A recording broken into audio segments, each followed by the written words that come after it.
I've been thinking recently about artificial intelligence and how one of the most artificial things about it is the idea that it exists.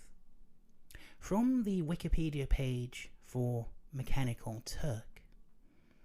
The Turk, also known as the Mechanical Turk or automaton chess player, German Schach-Turk, chess Turk, Hungarian Aturk, was a fake chess-playing machine constructed in the late 18th century. From 1770 until its destruction by fire in 1854, it was exhibited by various owners as an automaton, though it was eventually revealed to be an elaborate hoax. Constructed and unveiled in 1770 by Wolfgang von Kempelen, 1734 to 1804, to impress Empress Maria Theresa of Austria, the mechanism appeared to be able to play a strong game of chess against a human opponent, as well as perform the Knight's Tour, a puzzle that requires the player to move a knight to occupy every square of a chessboard exactly once.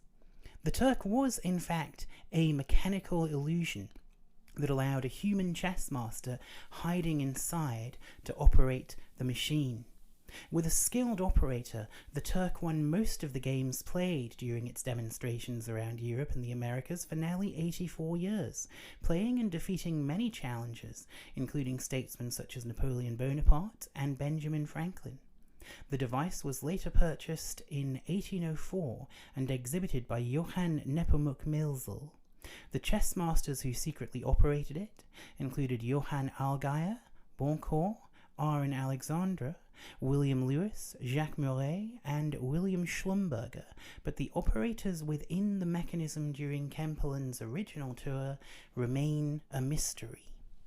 Of course, if you type Mechanical Turk into Google these days, which is a company that itself makes a lot of use of what one might call artificial intelligence, but which actually isn't. One of the most interesting examples being the time that Google set up a phone search facility, not to actually provide search services, though it did, but because they wanted to get a huge database of people's speech that they could use. If you put Mechanical Turk into Google, it will take you to the Wikipedia page for Amazon Mechanical Turk. The Wikipedia page for Amazon Mechanical Turk describes it as a crowdsourcing website for businesses known as requesters to hire remotely located crowd workers to perform discrete on-demand tasks that computers are currently unable to do. It is operated under Amazon Web Services and is owned by Amazon. Employers post jobs known as human intelligence tasks, such as identifying specific content in an image or video, writing product descriptions, or answering questions, among others. And if you scroll down the page, you discover that one of our more innovative forms of so-called artificial intelligence, machine learning, is heavily reliant on Mechanical Turk. Supervised machine learning algorithms require large amounts of human annotated data to be trained successfully. Machine learning researchers have hired workers through Mechanical Turk to produce datasets such as Squad, a question-answering dataset. An article on the BBC website from the 28th of March this year talks about AI ghost workers who work through Mechanical Turk. It says that the tasks they do could be anything from labeling images to help computer vision algorithms improve, providing help for natural language processing, or even acting as content moderators for YouTube or Twitter. And if if any of you remember, a while ago, there were a few stories coming out about the kind of horrific things that moderators for Facebook were going through. I can't imagine YouTube, on at least one person has broadcast their own suicide, is an easy job either. But what's interesting to me is that Amazon advertised Mechanical Turk as a great way to minimize the costs and time for each stage of machine learning development, and they minimize those costs and that time by using humans. Think, for example, about the car wash. Paul Mason uses the example of how roller car washers, which were mechanical, have been replaced with car washers carried out by poorly paid humans, because it's simply cheaper to employ what he calls 5 guys with rags than it is to actually pay someone, to actually pay for the upkeep of a machine. The BBC interviewed a Mechanical Turker called Sherry and described some of the things that she had to do. The tasks she is asked to complete are various, including image tagging, and helping smart assistant Alexa understand regional dialects. Alexa, which you might have in your home, and which you might have been told is an artificial intelligence, relies on an awful lot of cheap work being done by poorly paid people to do its job. In a way, Amazon Mechanical Turk is extremely well named. Of course, you don't have to work for Mechanical Turk to help machine learning algorithms. We do it every day when we log into websites and we do those tasks where we have to identify things from pictures to prove that we're not robots. That isn't purely about security.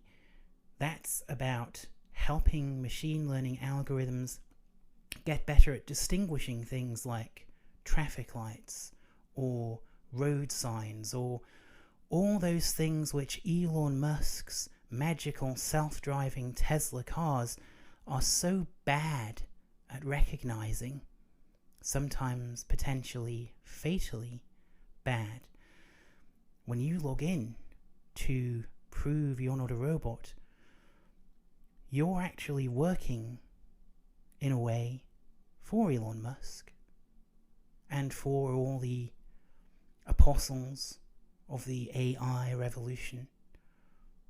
And you're not even getting paid. But you see, all this stuff about the Mechanical Turk and this question of proving you're not a robot was inspired for me by an advert I recently saw for PC World on television. The advert, as described in an article from Retail Times, which was published on the 24th of March 2021, around about the same time as the BBC were publishing their article about ghost workers in AI, where we're told that things which are presented to us as robots are in actual fact often poorly paid people. The ad advertising PC World's Shop Live service, which boasts over 800 techperts aiding customers through their essential tech purchases, offering, according to Corin Mills, head of brand, comms and planning at Curry's PC World, real guidance from real-life tech experts, and nothing beats talking to a real person when it comes to tech advice. Our new TV advert, airing in living rooms across the UK from the 24th March to the 6th of April, is all about this amazing Shop Live offering, showcasing our brilliant store colleagues in action, providing friendly and expert guidance to customers.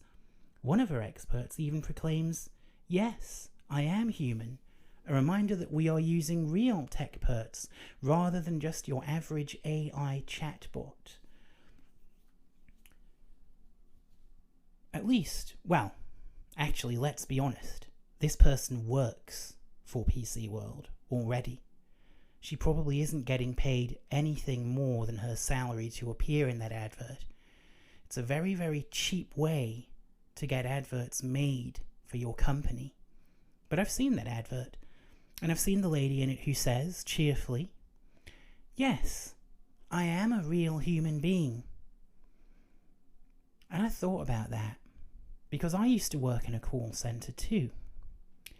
And like most people who work in call centres, I was required to not to read, but to deliver an enthusiastic greeting to the caller, which featured a number of key bits of information in it. Not according to a script. Management made a great deal of the fact that they didn't expect us to stick to a script. But there were things that we had to say, things that we had to get in there, and we were assessed on our ability to get these things in. And so what happens if you do that is you start to develop a standard bit of patter that you use to introduce a call. And what happens when you do that is that customers ask you if you're a robot. And of course they're only asking.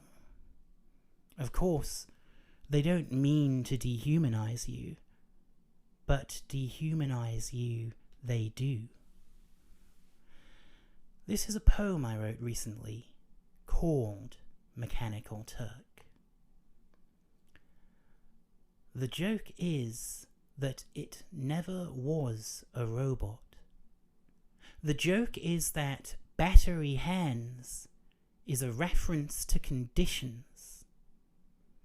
The joke is the advert's promise that you won't speak to a robot is a promise you will be accused of breaking by a caller who knows fine well you're human.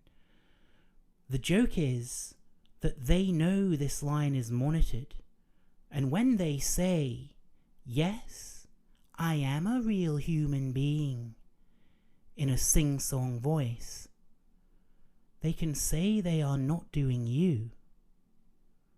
They are doing the girl in the advert.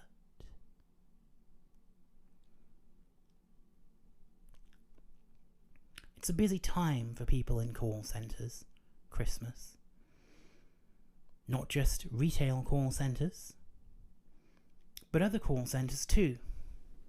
Banking, tech support, all kinds of places where you might be calling up, seeking help with your problems. Try to remember, and try to remember wherever in the world the person who picks up your call is, by the way. Try to remember that they are real human beings, and that if you want to be treated like one, maybe you should show them the same respect. Happy holidays.